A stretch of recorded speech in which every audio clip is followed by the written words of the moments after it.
One of the best parts of the NFL draft is when a team shoves all their chips in the middle, all in, and goes up the draft board to go get their guy, quarterback of the future, QB1. And you saw the Carolina Panthers do that, trading up with the Chicago Bears from 9-1 and giving up a multitude of first-round picks as well as DJ Moore to go get their choice of quarterback at 1. Now, who's it going to be? Is it going to be Bryce Young? Is it going to be CJ Stroud? Is it going to be Will Levis? Is it going to be Anthony Richardson? Who really knows? Will it be hilarious? Will they take Hendon Hooker? I don't know. I don't know. But a lot of questions have been, what's going to happen at number 3? Because the Texans probably should take a quarterback at 2. But Arizona with Kyler Murray, even though Kyler's coming off the ACL, what's going to happen with him? And do the Cardinals have a lot of leverage here? New general manager Monty Ossenfort, the pride of University of Minnesota Morris, taking over the job from Steve Keim. He's got a great spot at 3 where they could trade down. And I've even speculated that in the heat of the moment, in the draft, especially with multiple bidders on the number 3 pick, I mean, maybe Arizona maybe even gets more in trade than the Bears got for 1. Certainly possible. But Adam Schefter, go. At least 6 teams have inquired with the Arizona Cardinals about trading up for the 3rd overall pick in the upcoming April 27 NFL draft, per league sources.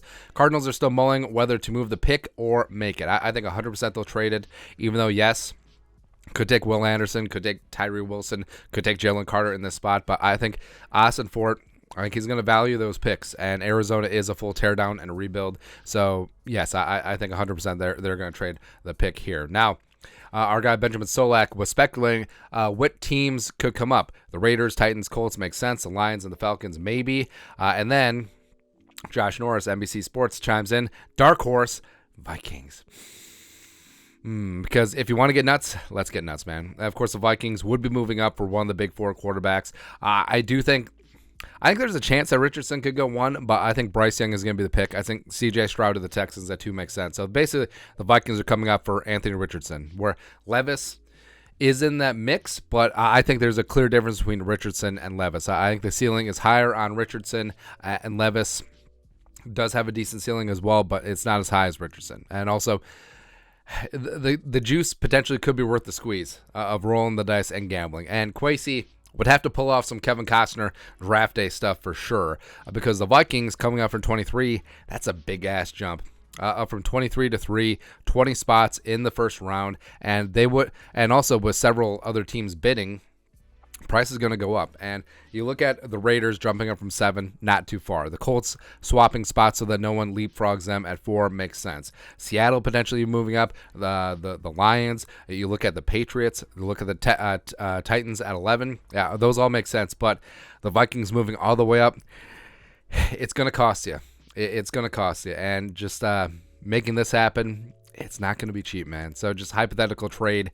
Vikings get 3. They give up this year's first, 2024 first, 2025 second, and Danielle Hunter, who, just like the DJ Moore thing, would be the equivalent of a first-round pick. Now, what's interesting is that pre-draft, teams can trade up to 3 years of first-round picks. So this year, 2023, 24, 25. But during the draft, it opens up the 2026 draft picks as well. So technically, once the draft starts, and say the Cardinals get on the clock, the Vikings can actually offer 4 first-round picks, 23, 24, 25, 26, which sounds like a lot. And yes, you are gambling. Yes, you are mortgaging the future. But if the Vikings see themselves as being competitive as well as going after championships every single year, especially with this move, I mean, those are late first rounders, is what it is. And also, how long has it been since the Vikings had a homegrown, beautiful, amazing franchise quarterback? What would you give up for that? And if I understand the whole, well, just wait till next year and then trade it for Caleb Williams or Drake May. What if teams don't want to give them up? What if it goes Caleb Williams, Drake May, Quinn Ewers, 1, 2, 3, and those teams that are at the ass end of the league, they're not willing to give them up, not willing to let them down, not willing to blah, blah, blah. And then you're just waiting and hoping. But if the board breaks right, and say it is Bryce Young at 1, and say it is CJ Stroud at 2, and the Vikings are fully all in on Anthony Richardson as their guy, do they just go get him? I mean, maybe, man, because it would be a dream if the Texans pass on quarterback at 2, and then either Young or Stroud or Levis or 2 out of 3 of them fall. But I don't know. Like it's something that you certainly should keep in mind. And like I said, the Cardinals aren't going to have a shortage of suitors for number 3 overall. But just imagine. Just imagine. Imagine the raucousness of the Vikings draft party at US Bank Stadium if Goodell walks up there.